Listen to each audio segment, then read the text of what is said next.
ஜனங்கள் எல்லாரும் தண்ணீர் வாசலுக்கு முன்னாலே ஒருமனப்பட்டு கூடினார்கள் என்று தேவ வார்த்தை சொல்லுகிறது. அப்படின்னா இஸ்ரவேல் ஜனங்கள் இந்த தண்ணீர் வாசலண்டே கூடின பொழுது ஏதோ ஒரு 500 பேரு இல்ல ஒரு 1000 பேரு குறித்து அங்கே எழுதப்படவில்லை.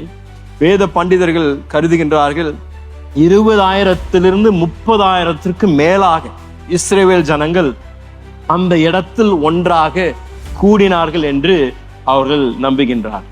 அப்படின்னா இது ஒரு சாதாரண ஒரு கூடுகை இல்லை, ஒரு மகா பெரிய ஒரு சேனையாக திரள் ஜன கூட்டமாக ஒரு இடத்தில் அவர்கள் கூடினார்கள் என்று நாம் பார்க்கிறோம். நாம் கவனிக்க வேண்டியது அவர்கள் ஒன்றாக கூடினார்கள் என்று நாம் பார்க்கிறோம். இது ஒரு மிக முக்கியமான ஒரு காரியம். ஏனென்றால் கோவிட் நாட்களுக்கு பின்பதாக பல தேவ பிள்ளைகள் இந்த மிக முக்கியமான சத்தியத்தை மறந்து விட்டார். இந்த ஒன்றாக கூடுவது மிக முக்கியமான ஒரு காரியம். ஏனென்றால் நாம் ஒன்றாய் கூடுவது ஒரு சாதாரணமான ஒரு காரியம் அல்லங்க.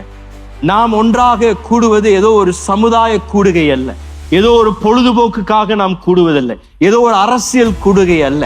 நம்மளுடைய கூடுகைக்கு ஒரு மிகப்பெரிய முகாந்திரம் உண்டு.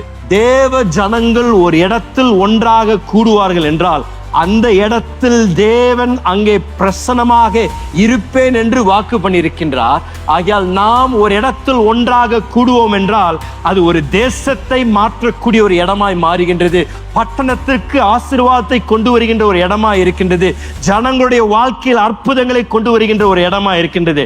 நீங்களும் நானும் ஒரு சாதாரணமான கூடுகைக்கு வரலைங்க. நீங்களும் நானும் ஒன்றாக கூடும் பொழுது கிறிஸ்துவின் சரீரம் இந்த இடத்தில் ஒன்றாக கூடியிருக்கின்றது. இங்கே எப்படி நாம் கூடியிருக்கின்றோமோ உலகம் எங்கும் பல ஆயிரக்கணக்கான லட்சக்கணக்கான தேவ பிள்ளைகள் கூடுகின்ற நிமித்தம் இந்த தேசமும் இந்த உலகமும் இந்த பட்டணமும் இந்த இடங்களும் ஆசீர்வதிக்கப்பட்டிருக்கின்றது.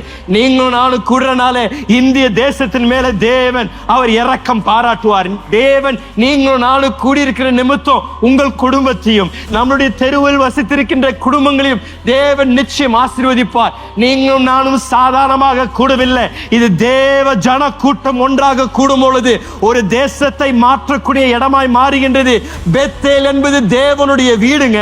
தேவன் இந்த இடத்தில் சந்திக்கின்ற ஒரு இடம். இந்த இடத்தில் வந்திருக்கின்ற ஒவ்வொருவரும் மேலும் தேவன் அவருடைய கிருபையும் அவருடைய தயவும் நமக்கு காமிக்கின்ற ஒரு இடம்.